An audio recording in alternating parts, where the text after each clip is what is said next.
groundwater level and establish date shall be described as the pre-contract water level lah. So the current level change at the post-contract level. The earlier item we shall be remedial for the purpose of payment lah. If there are any periodic change due to tidal, the average of the main higher and low level shall be described. So cerita dia macam ni. Okay, untuk soal description ni, untuk pre-contract masa kita buat BQ untuk kerja tanah ataupun untuk kerja excavation, tu kita describe pada masa tu berdasarkan platform level yang dibagi. Okay. So bila pergi ke post contract, itu current level change at the post contract level, the earlier item we shall be remedial for the purpose of payment. So kita kena tengok lah.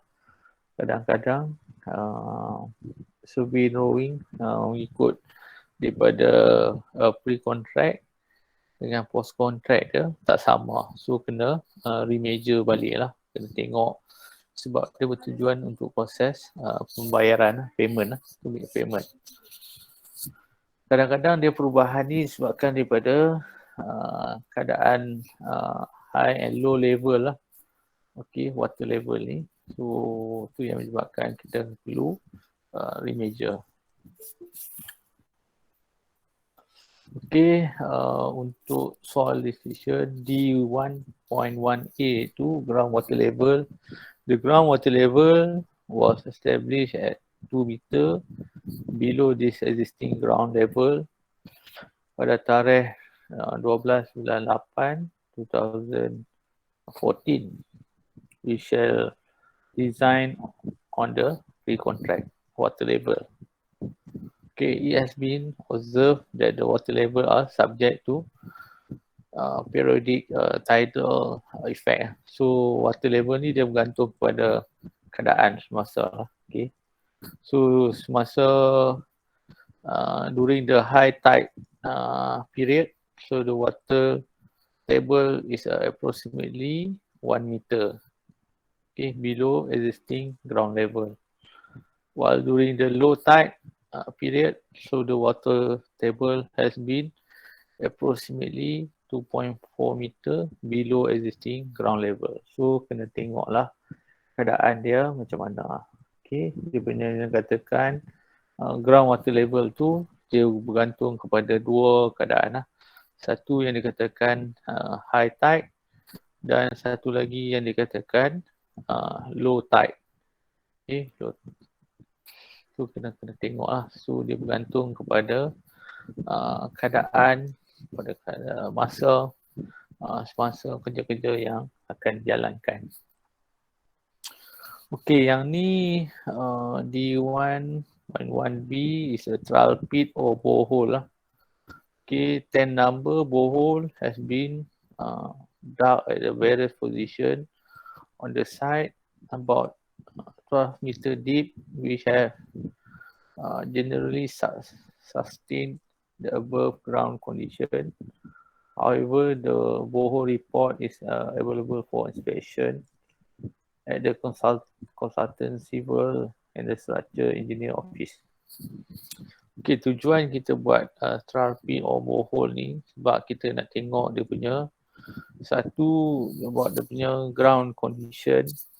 Okay, ground condition. Satu lagi kita nak tengok dari segi soil lah. Soil type and then ground condition and then soil condition. So dengan adanya ini yang kita panggil sebagai SI lah, soil investigation or site investigation. Tapi yang lebih tepat is soil investigation lah. Okay, kita gunakan trial pit or borehole lah. Okay. So ada banyak kaedah untuk trial pit or borehole ni. So normally engineer akan decide lah berapa number yang kita nak buat dalam satu kawasan tersebut. Okay, the various position on the site, about 12 meter deep kedalamannya, 12 meter. Okay, from the above ground condition. Okay, daripada situ, daripada borehole punya report, daripada situlah engineer, civil and structure engineer akan design dari segi sama ada dari segi piling, what type of piling yang kita nak propose, ataupun dari segi soil strength tu. Okay, daripada soil strength tu, daripada situlah dia akan letakkan berapa loading untuk dia nak design untuk structure tersebut. Okay, daripada tujuan kita buat SI. Tujuan kita buat SI sebab kita nak tahu dia punya soil strength untuk nak carry dia punya load lah, building load lah. Building load ni is consist of three lah. Dead load, live load and wind load. Okay, from that engineer will calculate in term of loading untuk dikenakan kepada permukaan tanah tersebut. Tujuan kita buat SI trial pit or borehole tersebut. If CNS, civil and structure engineer is a field to design, so they will be liable lah. So daripada sebab tu SI ni sangat penting kepada civil and structure engineer sebelum dia nak design satu-satu bangunan tersebut. Sebab tu kita buat RP and borehole. So itu untuk RP and borehole. And then D1.1C is underground services or existing services. So underground or existing services, it can be over or underground services was not found in or within the vicinity of the proposed site, or existing telephone wire cross over the site at the higher of the 3 meter on the line shown on the drawing, it shall not be disturbed. Or contractor shall visit the site and carry out search to ascertain the actual site condition. So dia keadaan ni masa ataupun during construction, so dia kena tengok lah site tersebut ada tak underground services or existing services yang crossing the site. Okay, kisahlah apa-apa existing services, sama ada water, electric or gas yang crossing the site. Kalau ada, so macam mana dia nak buat diversion, so macam mana dia nak carry out the work. So contractor kena ambil consideration in term of pricing for that particular underground services and existing services. Okay, if the above information is not available at the decision of the ground and the strata, which is to be assumed shall be stated. So ini kita kadang-kadang sebab tu kita buat apa utility mapping.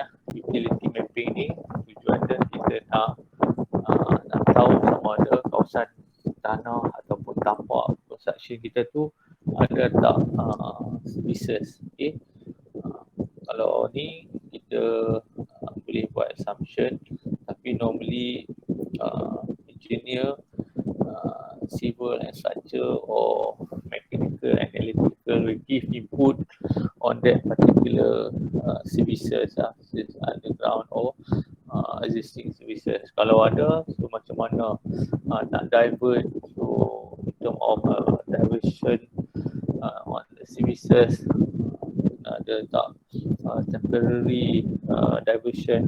So that kind of method or proposal on the diversion of existing services. So QS kena pick up lah. Okay.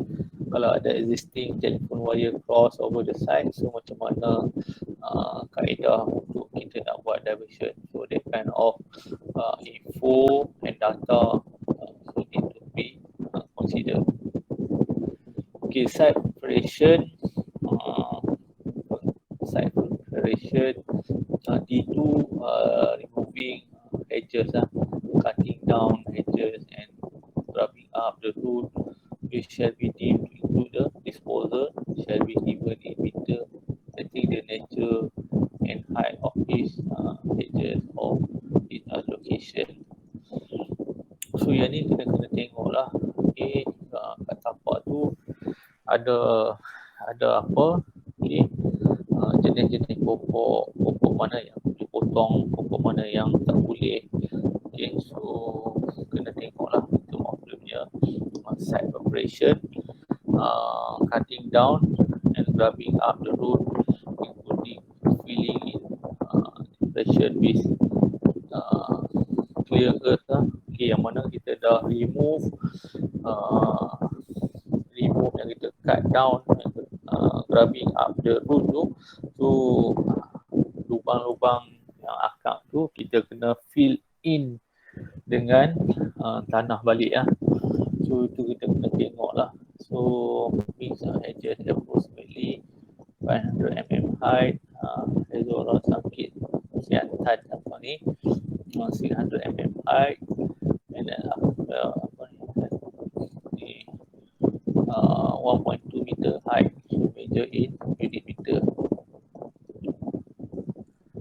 And then ada site preparation juga, D3 clearing undergrowth, clearing site of undergrowth, bushes, scrub and the like, and rubbing up the root, which shall be deemed to include the disposal shall be given in square meter. Ini site clearance lah. Okay, clearing site semualah, undergrowth, bushes, scrub and the like, and rubbing up the measure meter square. Okay, yang ni kalau yang pokok-pokok besar lah. Okay, removing tree, cutting down tree and grubbing up the root akar lah. We shall be deemed to include the disposal shall be in number, enumerated and classified in stages of 300 mm curves, so measure and height of the above 1 meter ground, filling the void if required after removal of tree root shall be given in the description. Okay, yang ni kalau kita nak potong pokok yang besar, so we measure in number dan kita kena tengok dia punya curves lah. Okay, ukur lilit pokok tersebut lah. Ada D4 ni, cutting down tree and grubbing up the root, including filling in void and well rammed with the clear earth. So yang ni bila kita potong pokok tersebut, kita kena penggunaan yang lubang tu kita kena filling balik lah dengan tanah-tanah.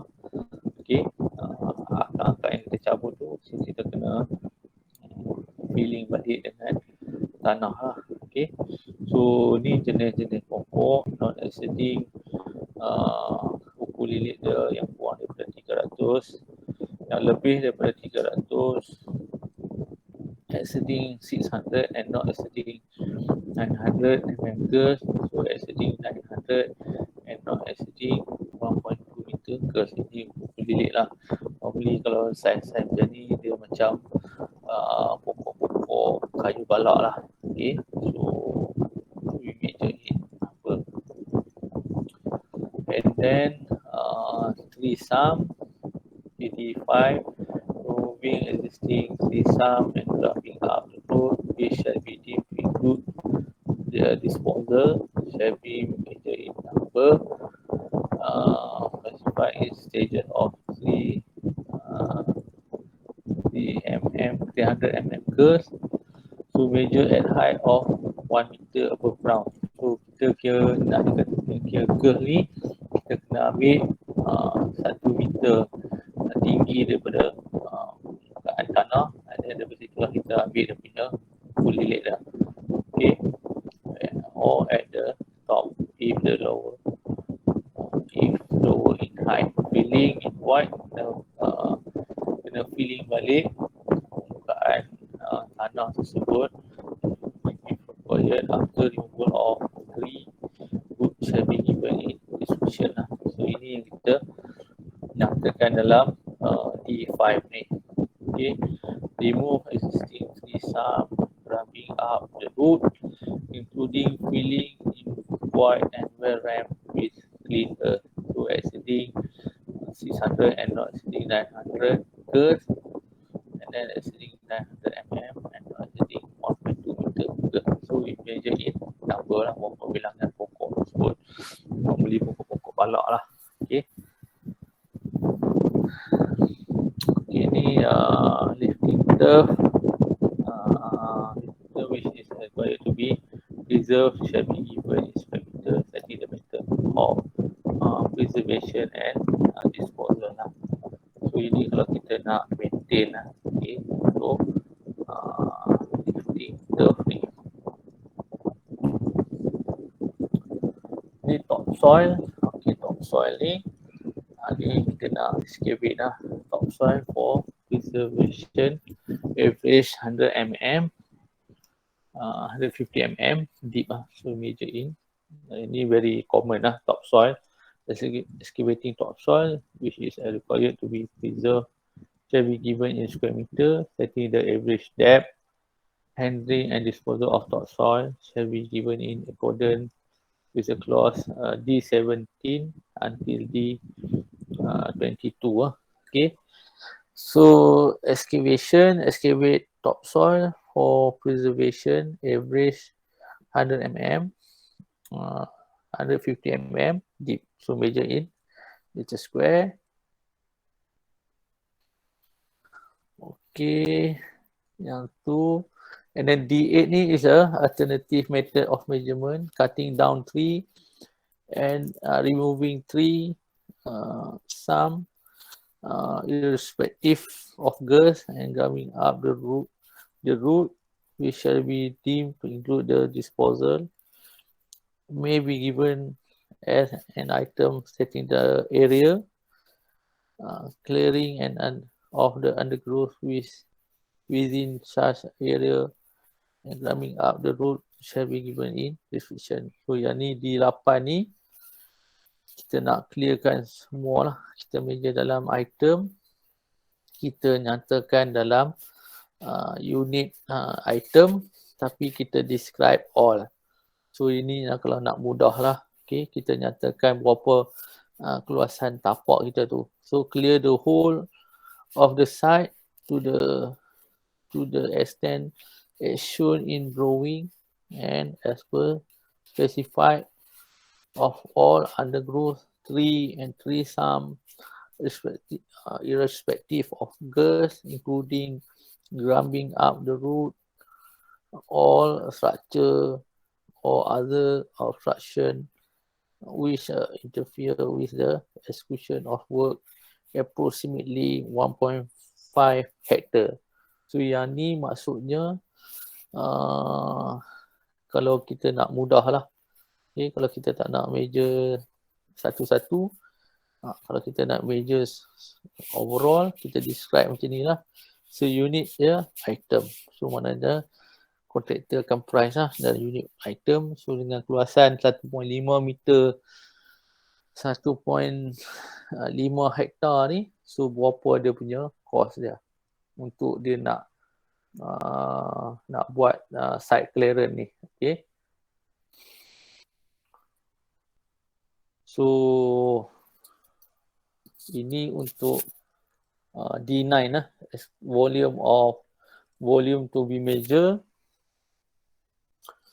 Okay, volume to be measured, the quantities given for excavating and the subsequent disposal shall be the bulk before excavating, and no allowance shall be made for any subsequent variation to bulk or for any extra space required to accommodate earthwork support, formwork for concrete and working space. So ini yang dikatakan the actual width of excavation, quantity in bulk volume. Maknanya quantity with the less volume shrinkage, so quantity with the extra volume bulking. So maknanya kita kena measure, so no allowance shall be made for any subsequent variation to bulk or for any extra space required to accommodate earthwork support, formwork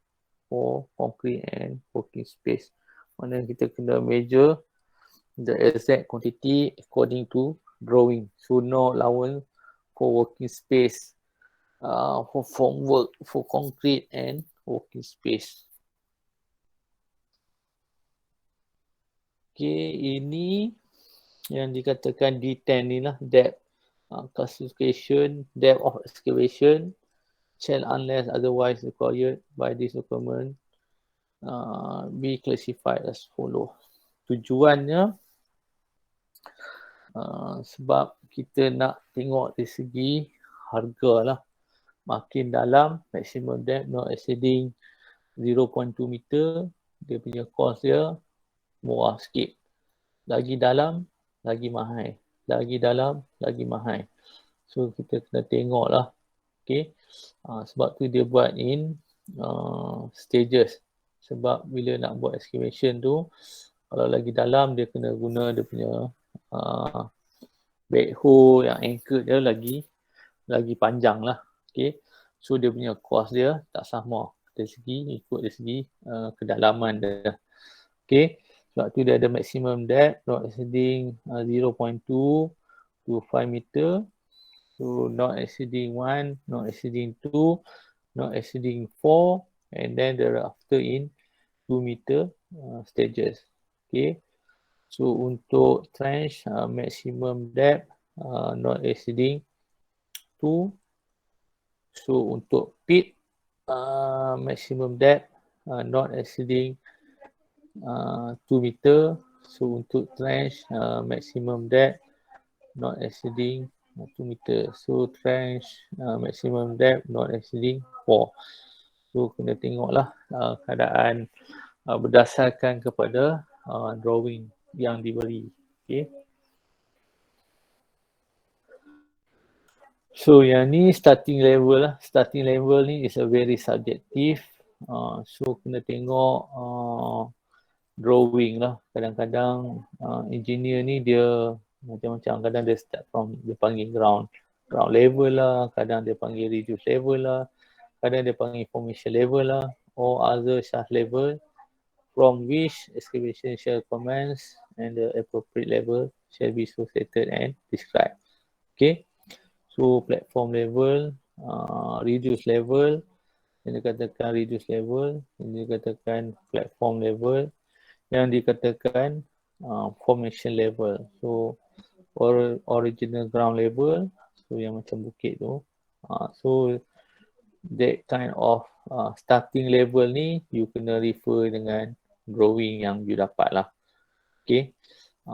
Kalau under SMM2 is a clause D11, so dia define macam-macam level, you boleh faham lah. Okay.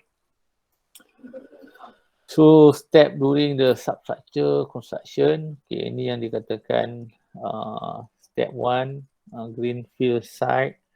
This is the starting point for the excavation. The first stage is to remove topsoil and state whether it's being kept or removed from site. The topsoil is excavated in isolation. So this is a valuable lah. So yang ni remove topsoil. Topsoil is a measure per meter square as the depth to be excavated is given in the item description And then kalau step 3 is a trench excavation. This is the first use for the center line measure, which is a multiple by the breadth and depth of the trench to give the value of material to be excavated. And then step 4, support. Okay, support to the site of excavation is required to prevent collapse lah. Tujuan kita buat earth support ni, kita tak nak nanti yang kita excavate tu dia collapse. So notes that to depth are required. One for the outer side of the trench and one for the inner side of the trench. So this is a support lah. Okay, ini step 5, concrete foundation. Okay, the center line is again used.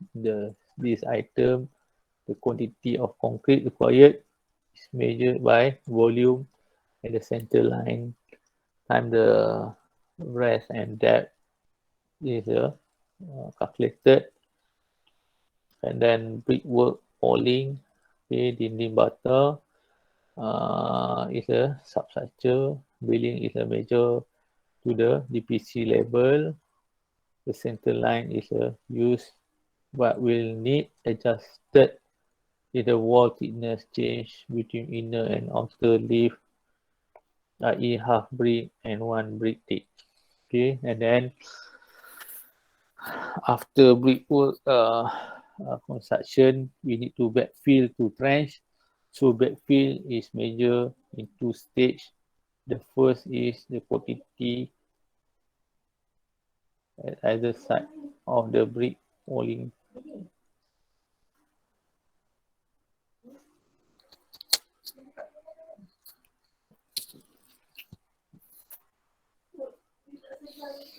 Okay, this material for the concrete foundation brickwork. So the second is at the outer leaf, topsoil level.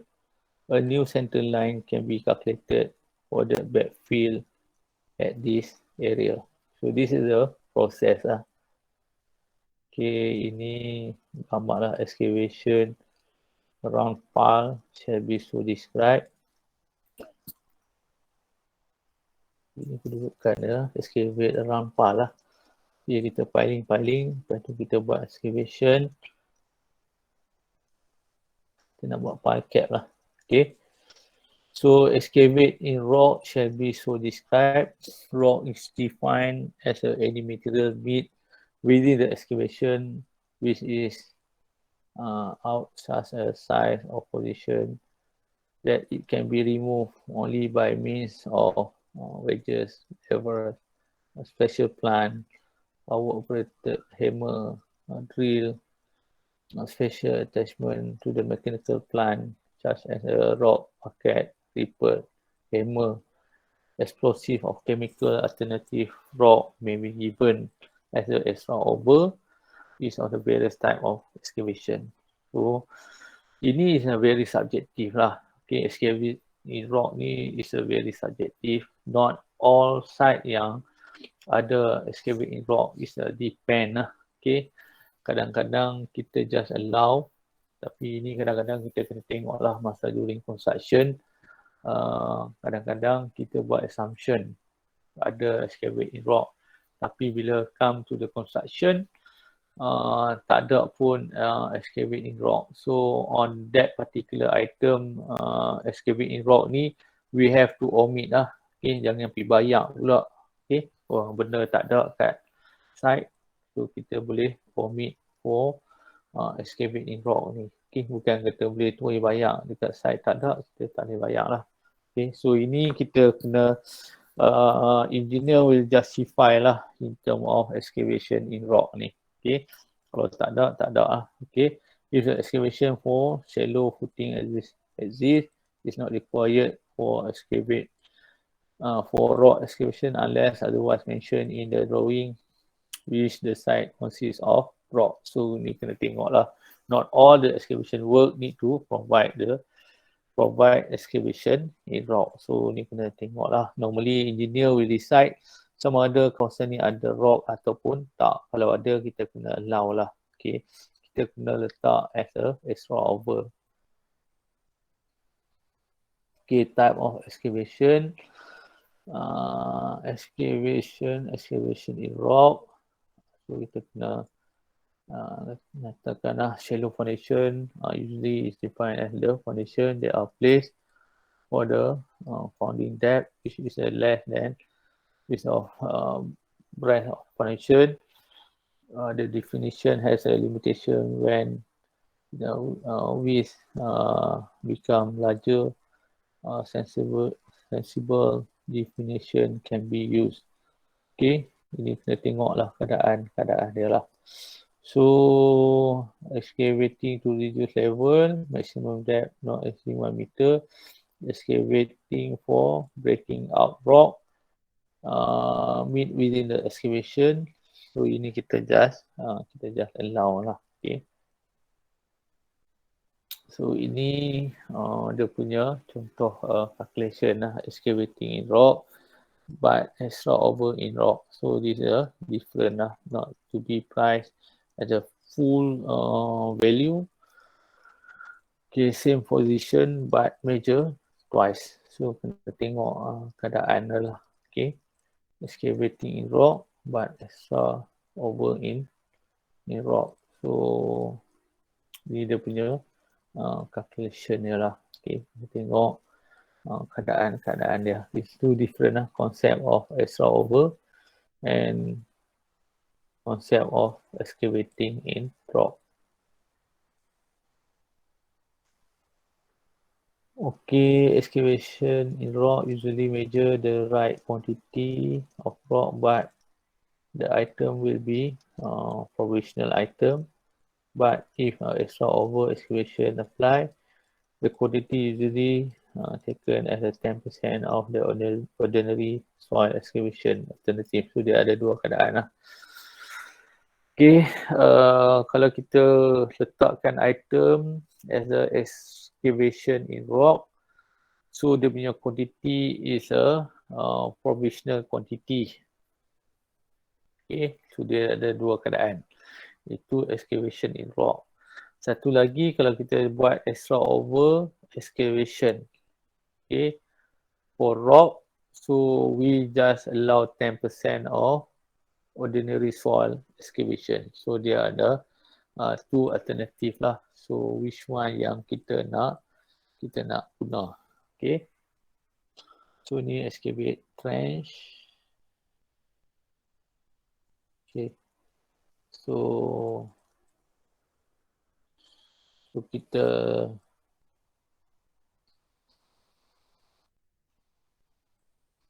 stop dulu dekat excavate trench ni dulu lah. Okay, panjang lagi cerita excavate trench ni. So dia ada banyak keadaan lah. So you kena tengok dari segi excavation ni macam mana dan method of excavation ini dia ada banyak keadaan lah. Excavate trench ni normally kita use for ground beam, untuk excavate for footing, untuk pile cap ataupun pad footing lah. So kena tengok keadaan dia lah. Okay. Tapi you kena tahu dari segi dia punya method of construction lah. Method of construction tu macam mana, and then macam mana kita nak price dari segi harga dan quantity untuk excavation tersebut. So kita jangan anggap kita buat measurement lah, tapi kita kena tahu macam mana kita nak price in term of measurement yang kita buat tu. Okay. Jangan hanya pandai untuk buat measurement tapi kita punya pricing kita tak reti. alangkah ruginya. Okay, pandai buat management tapi pricing untuk excavation kita tak reti. Dengan ayat yang paling sedap kita tak pandai lah. Okay. Hanya malu pada GPA yang bagus tapi pricing tak reti. Alangkah sedihnya. Itulah kita kena nak jadi QS ni, dia bukan pandai buat measurement, dia pandai pricing. Kalau pricing tak reti, so susah lah. In a way nak pandai pricing, dia kena tahu cara nak buat kerja. That is why we need to know the method of construction. If we do know about the method of construction, so we cannot price. Definitely we cannot price. Sebab tu bila you belajar cost analysis, on cost analysis tu you kena tahu dia punya proses kerja, cost involved. Dari situlah baru kita tahu berapa cost untuk satu-satu item tersebut. Okay. Saya rasa setakat itu dulu malam ni. So kita jumpa hari Rabu tak cuti lagi kan? Yang cuti hari apa? Khamis ke next week cuti dah? Khamis. Mula Khamis cuti. Dah cuti hari Khamis kan? So kita jumpa hari Rabu lah. Okay. Sekian, terima kasih. Assalamualaikum warahmatullahi wabarakatuh.